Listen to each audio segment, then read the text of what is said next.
Assalamualaikum warahmatullahi wabarakatuh. Bismillahirrahmanirrahim. Wassalatu wassalamu ala rasulillah wa ba'du. Bismillahirrahmanirrahim. Nawaitu ta'alluma wa ta'liman naf'an difa'an dhakirat wa tadhkirun ifadah wal istifadah. Warahmat ta'ala tamassu bi kitabillah wa sunnati rasulillah sallallahu alaihi wasallam.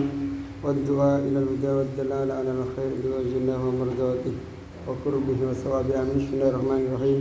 Qala al-imam Ibn Hajar al-Asqalani rahimahullahu ta'ala wa nafa'ana bi ulumi wa sa'ir salihin fi amin. Fi kitab Bulughul Maram fi Adillatil Ahkam Langkal Kitab Tolak. Adapun ini adalah kitab tolak, menjelaskan tentang tolak.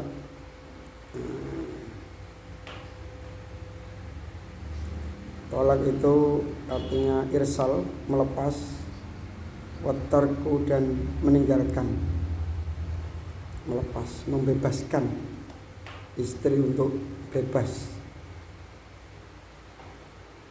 Atau secara syariat halu tazwij, melepas ikatan nikah. Itu sebenarnya lafaz tolak ini sudah ada sejak zaman jahiliyah, dan hal itu masih dipakai di zaman Islam. Istilah tolak, pisah dengan istri, itu disebut tolak. Itu zaman jahiliyah juga sudah ada dan masih ditetapkan dalam Islam, juga masih berlaku. An Ibnu Umar, diriwayatkan dari Abdullah bin Umar, termasuk sahabat yang sangat perhatian terhadap perilaku Rasulullah, itu adalah Abdullah bin Umar. Rasulullah melakukan apa, itu selalu diawasi oleh beliau, sehingga beliau meniru mulai dari apapun ditiru oleh Ibnu Umar. Bahkan sampai berseninya Rasulullah juga ditiru oleh Ibnu Umar. Bukan hanya sekedar qobliyah ba'diyah, puasa sunnah, bahkan di tempat Rasulullah pernah berseni, beliau juga ikut berseni di situ. Saking cintanya kepada Rasulullah, sampai apapun yang dilakukan oleh Rasulullah beliau tiru yang baik-baik. Semua yang dilakukan oleh Rasulullah itu baik, tapi kan ada yang khususiyah, seperti menikah lebih daripada 4, itu khususiyah, keistimewaan untuk Rasulullah SAW. Qala, berkata siapa Ibnu Umar, qala, bersabda sahabat Rasulullah SAW, Rasulullah bersabda begini, abghadul halali, paling dibencinya perkara halal, ilallahi, bagi Allah, at-talaku, adalah talak. Ada hal halal tapi sangat dibenci oleh Allah. Perkara halal yang paling dibenci oleh Allah adalah talak, yaitu melepas ikatan pernikahan. Kenapa hal itu sangat dibenci oleh Allah Subhanahu wa taala? Ada beberapa hal. Hadis ini diriwayatkan oleh Abu Dawud dan Ibnu Majah, dan Imam Hakim menyatakan hadis ini adalah hadis sahih. Adapun Abu Hatim lebih memilih status hadis ini sebagai hadis yang mursal. Hadis mursal. Ini kenapa tolak itu kok sangat dibenci oleh Allah Subhanahu wa taala? Karena tolak ini memberikan banyak dampak. Satu, antara mertua dengan mertua biasanya enggak rukun. Jadi kedua belah pihak sama muslim masih ada hal yang enggak enak di hati. Terus acara nikah kemarin yang habis banyak itu nol, seakan-akan tidak terjadi padahal biayanya sangat besar. Ini karena seumpama perayaannya sangat megah, sangat ramai. Terus kok seumpama terjadi setelah punya anak, ini korbannya adalah anak. Nanti ikut ibu kurang mendapatkan kasih sayang ayah, ikut ayah kurang mendapatkan kasih sayang ibu. Biasanya bahayanya itu, bahaya broken home ini apa? Anaknya biasanya kurang perhatian, jadinya nakal.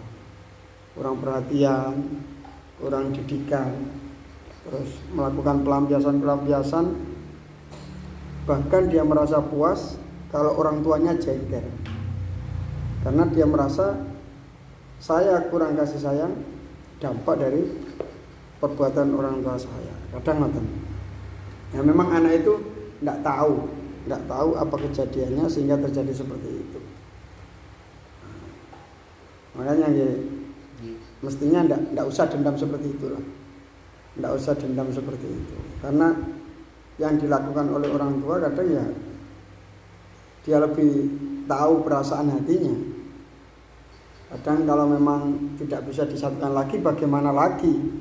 Satu-satunya jalan harus bisa. Ini anak tidak tahu suasana seperti itu. Dan kalau dijelaskan mungkin terlalu dini, sehingga untuk dijelaskan sekarang pun mereka belum tahu.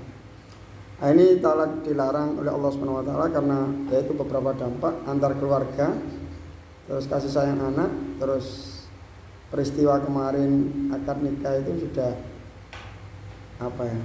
ngenol lagi walaupun habisnya banyak. Terus gini, ini hadis ini juga merupakan sebuah hal yang sangat penting dalam Islam agar kita ini menghindari tolak.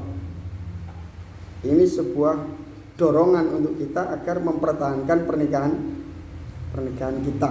Pernikahan kita dengan istri-istri kita itu hendaknya dipertahankan agar Allah enggak murka. Karena kalau kita turuti seumpama tanpa adanya hadis ini, terus kita tidak tahu, terus kita tidak sabar dengan pemikiran kalau saya nikah lagi dengan orang yang saya cintai, mungkin kehidupan saya tidak seperti ini. Enggak jamin juga. Saya akan mencari istri yang lebih baik dari ini. Belum tentu dapat. Dan wanita itu memiliki karakter-karakter yang ada kesamaan. Seperti surga wanita itu ya tetap harta, kebutuhannya tercukupi, dia bahagia, dia nganut, dia nurut. Kadang adanya berontak-berontak itu karena memang ekonomi nggak cukup atau apa, macam-macam, kasih sayang kurang, macam-macam faktornya macam-macam. Nah ini harus difikirkan dalam-dalam. Biasanya orang lebih mengalah untuk tidak pisah itu karena sudah adanya anak. Mau bisa lihat anak nggak tega, ya udah sakit-sakit dikit akan saya pertahankan demi anak. Ada yang seperti itu. Makanya ketika sudah kan gini ya, ketika orang pertama kali tahu dengan yang dicintai itu yang tampak kan baik-baiknya saja.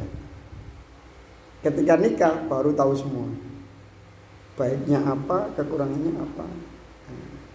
Makanya untuk mempertahankan nikah agar tidak terjadi tolak, kita harus mencari kebaikan-kebaikan pasangan kita. Bangun tidur dia sudah jam 3 udah masak, udah gini. Nah, kadang kalau masih menjadi istri ini belum tampak. Nah, ketika sudah pisah, ternyata ketika pisah, 1, pagi makanan belum siap saji, 2, rumah masih kotor, 3, cucian juga ini. Terus ketika kita pergi anak nggak ada yang jaga, macam-macam. Oh ternyata dia sangat berjasa kepada kita. Nah, ini makanya ada masa iddah, ada masa tenggang. Kalau semua terjadi talak itu kan ada masa iddah untuk merujuk kembali, ada masa iddah.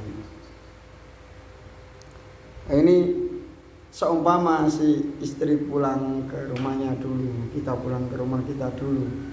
Nah, ini untuk apa ya?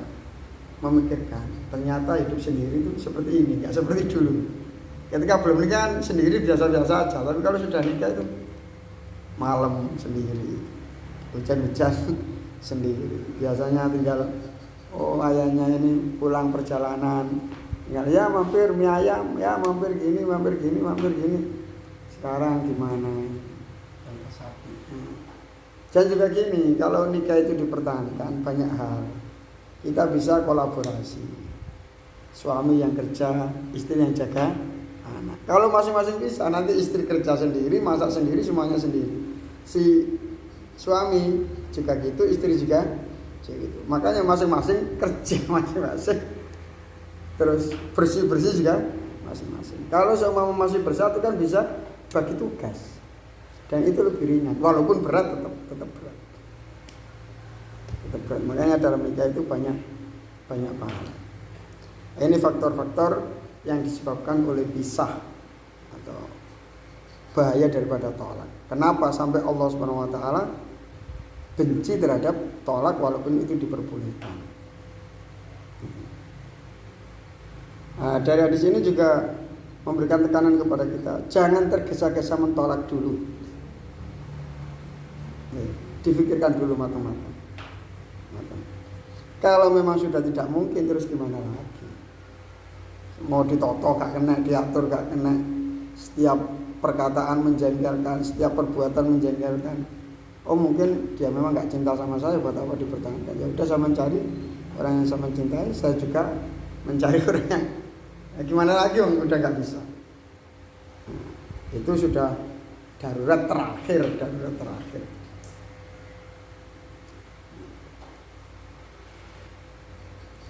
Ada muta'ajjul fit tolak. Dengan adanya hadis seperti ini, maka kita tidak tergesa-gesa untuk melakukan tolak. Nah, terus apa bedanya tolak dan khulu?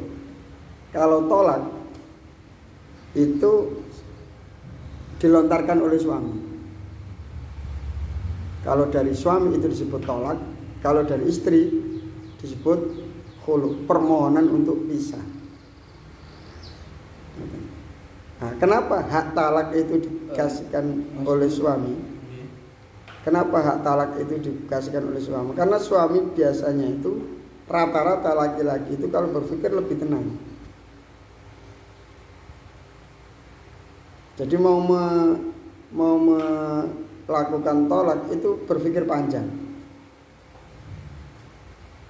Makanya hak talak dikasihkan suami. Kalau dikasihkan perempuan itu kadang kalau marah spontan nggak bisa ngontrol, udah terjadi. Kalau hak talak dikasihkan oleh perempuan, ketika dia marah emosi talak, ya cepat bubar. Makanya hak talak, walaupun ada 1-2 laki-laki yang tidak bisa mengontrol diri, gampang-gampang mengeluarkan kata-kata. Tapi secara rata-rata laki-laki lebih bisa mengontrol diri daripada perempuan. Makanya hak talak dikasihkan suami. Nah, istri punya hak khulu. Kalau yang kemarin ya, menyampaikan kepada hakim atau kepada suami untuk pisah.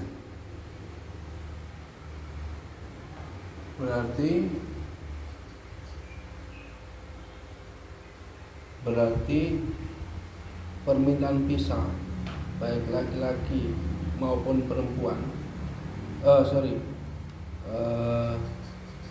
kemungkinan permintaan khulu itu dapat dibatalkan kecuali tolak. Bisa, khulu bisa.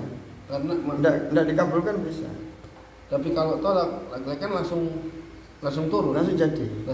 Tolak itu walaupun tidak ada saksi tetap jadi. Walaupun gurau jadi. Walaupun lewat tulisan jadi. So mama kirim apa? Voice note-nya. Voice note lewat HP. Terus didengar si perempuan, dikirim si istri. Jadi atau lewat ketikan teks. Jadi. Itu tolak. Terus kedua hal tersebut itu kalau menurut hadis yang kemarin Qulu juga meriwayatkan istri Ibnu bin Qais ya, itu kan takut dengan murkanya Allah untuk meminta Qulu terhadap Ibnu Qais. Nah, yang saya masukkan hal tersebut juga tolak dibenci oleh Allah. Tapi untuk kadar sendiri terus kebencian tersebut sebesar apa murka Allah? Nah itu Allah alam. Karena Allah sangat murka terhadap talak walaupun halal itu sebesar apa murka Allah itu Allah alam itu. Kalau Sabit bin Qais itu istrinya minta khulu ya karena khawatir istrinya tidak taat.